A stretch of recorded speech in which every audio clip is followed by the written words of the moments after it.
허용했던 윤석열이가 6월 6일 날 북한한테 비열한 도발이라고 이야기합니다. 거기다가 힘으로만 평화를 지킬 수 있다는 굉장히 위험한 발언까지 했죠. 자, 이게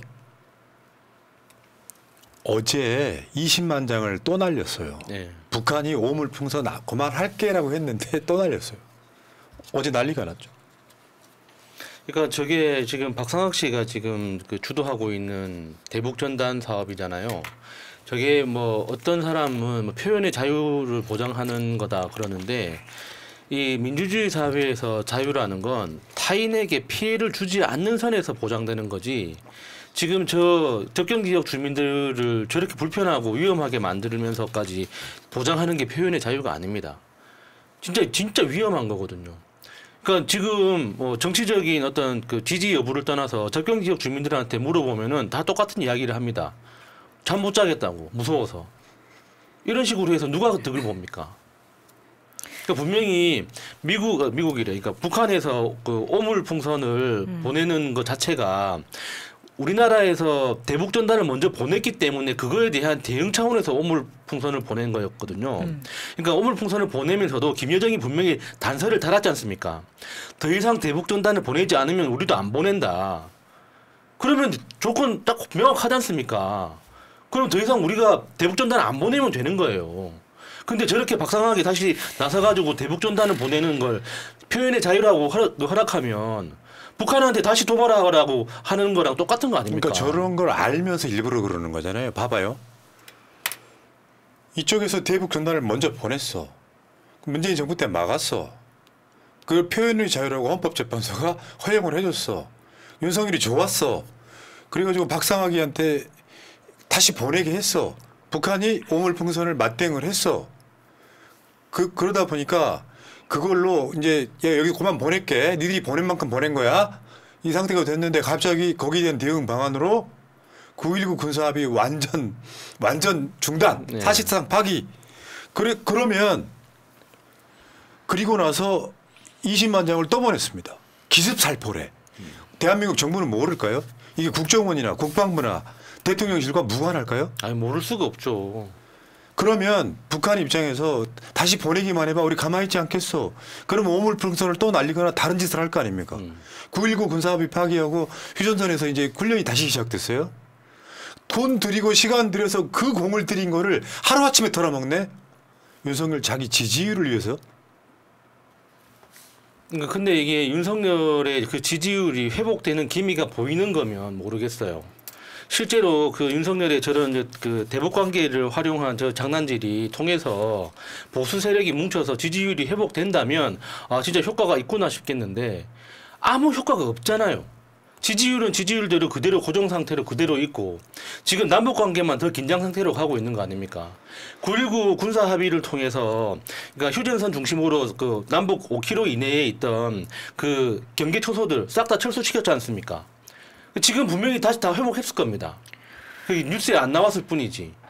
근데 지금 윤석열이 어제도 뭐 북한을 향해서 그런 말을 한 거잖아요. 비열한 방식의 도발 감행 이런 것들이 북한을 향해서만 이야기하고 있다는 게 문제입니다. 지금 대북 단체가 이걸 계속 보내는 것에 있어서는 막지를 않아요.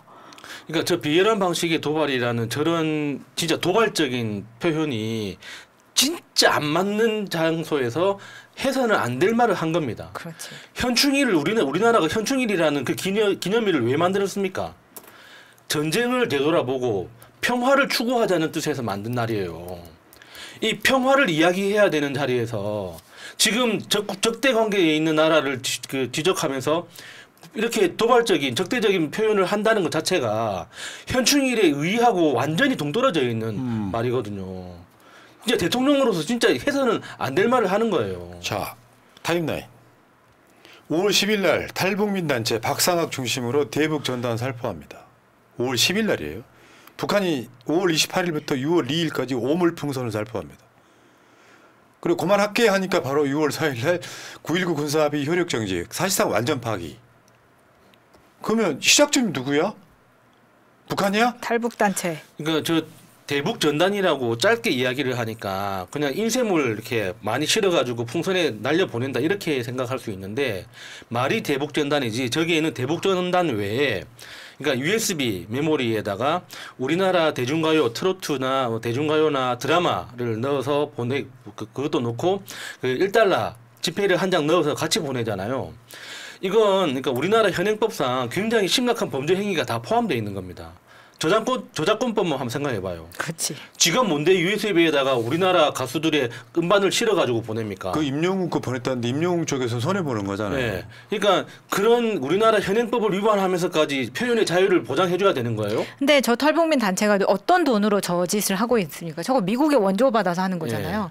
그러니까 우리나라에선 사실은 막지는 않는다라고 말하지만 뒤로는 사실 부추기는 면이 있다고 맞죠. 생각이 드는 거예요. 당연히 부추기지. 네, 부추기는 겁니다. 간단히 지금. 말해서요. 역사 속에 그런 경우 많잖아요. 내치가 안 돼서 민심이 이반돼 있으면 원래 다른 나라랑 전쟁하는 게 독재자들의 수법이에요. 정말 막고 싶었으면 이번에 차량 파손 같은 게 일어났잖아요. 그러면 이 차량 파손에 대해서 이 대북 단체들이 손해배상하게끔 만들어야 됩니다.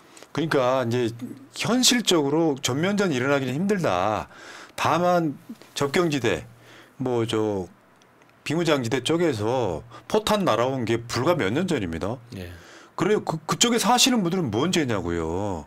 문제는 어제 이재명 대표도 이야기를 했거든요. 전쟁을 안 나게 하게 평화를 유지하는 게 진짜 힘이다. 예, 예.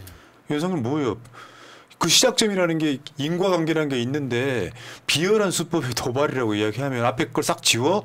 이게 마치 이종섭이가 윤석열이랑 통화하기 전에 박정훈 대령에 대한 징계, 항명, 수사 뭐 이런 걸 지시했다라고 하는데 알고 봤더니 그 위에 안보실장 네. 조태용이 시인 조지훈 아들 조태용이가 전화를 먼저 했어. 그거랑 똑같은 거. 왜 숨겨 앞에를. 자기 자신의 개인의 안위, 지지를 위해서 국민을 위험에 빠뜨리는 비열한 새끼. 그 비열함 우리는 알고 있는데 비열하다고 이야기를 해. 나도 북한 싫어해. 김정은 개새끼라고 생각해. 문제는 독재자들 다 똑같은 거지. 예. 국민들 다 무시하고 말이야. 정권 유지하려고 국민을 위험에 빠뜨려? 그러니까 지금 그 윤석열이 하는 짓이 김정은이랑 다를 게 뭡니까? 똑같은 거예요. 똑같은 짓 하고 있는 겁니다. 근데 자기만 무슨 뭐 민주주의 국가에 살고 있으니까 다른 사람인 것처럼 이렇게 막 온갖 소리를 하는데 대북 단체를 막지 않고 오히려 9.19 합의를 효력 정지시켰다는 것부터가 국익을 생각하지 않고 이거 한번 어떻게든 국지전 한번 끌어내보고 싶은 욕심이 있는 말도 안 되는 사람이 대통령이 앉아 있는 거예요. 탄핵당할 것 같으니까 사실은 이런 짓을 사실 한다고 보는 게 일단 맞고요. 거기다가 이제 일본과 군사동맹 그런 과정과 미국 그 해구산안에 뭐 들어간다 이 과정 속에 국민을 아주 뭐 뭘로 알고 있는 정말 이상한 정권인데 아까 안진걸 임세은 두 분 방송에 야 우리 저기 구독을 하면 10분 후에서야 댓글 쓸 수 있잖아요. 네. 누군가가 10분 전에 구독을 했나 봐. 그래가지고 빨갱이 방송이라며 빨갱이 방송이라며 윤석열 대통령을 왜 욕하냐고 그래서 그 말을 쓰기 위해서 10분을 방송을 들었네. 진짜 훌륭하다. 씨. 야 보수도 악플 쓰려고 지금 채널을 구독하는데 아직도 구독 안 하는 민주 주진영 또 뭐냐고. 그냥 구독해 주시기 바랍니다. 네. 여기까지. 야 오죽했으면 아까 그 저 SBS 뉴스 썸네일에다가 막 한 이유가 분노의 표시예요. 나쁜 새끼라고 하죠. 자. 별리님, 조국 혁신당 좋아합니다. 단 저는 이재명의 민주당이 더 좋습니다. 네, 아 이거 읽어드렸군요. 예. 한 번 더 읽어드리고 다 싶었어요. 같은 마음이죠. 네. 네, 뭐 여기까지.